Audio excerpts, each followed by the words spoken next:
এই হচ্ছে নমস্কার বন্ধুরা, নমস্কার বন্ধুরা, কেমন আছেন? ভালো আছি। আমি আপনাদের একটা গল্প শোনাবো।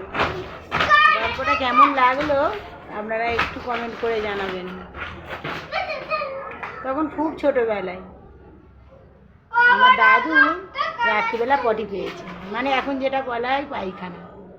রাত্রিবেলা হাগা পেয়েছে, এবারে কী করবে? হারকিন নিয়ে বাঁশ বাগানে, তখন তো আর বাথরুম ছিল না, বাঁশ বাগানে গাছের গোড়ায়, ওই তেঁতুল গাছের গোড়ায়, খিরিস গাছের গোড়ায় সব হাঁকতে বসতো।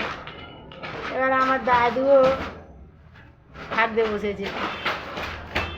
তারপরে হাগার পরে সেই ট্রেনে হারকিনটা জ্বলছে, ডান্ডাটা খুলে নিয়ে চলে এসছে।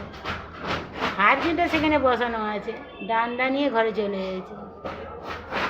ঘরে আসার পরে আমার ঠাকুমা বলছে যে কী গো, হারকিন কোথায়?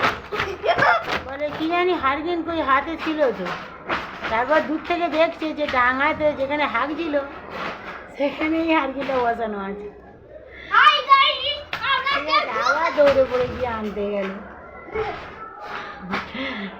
তাই সেই গল্পটা শুনে আপনাদের কেমন লাগলো আপনারা একটু কমেন্ট করে জানাবেন।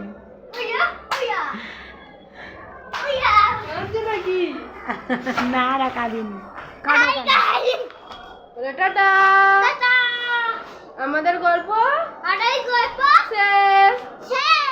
বাই।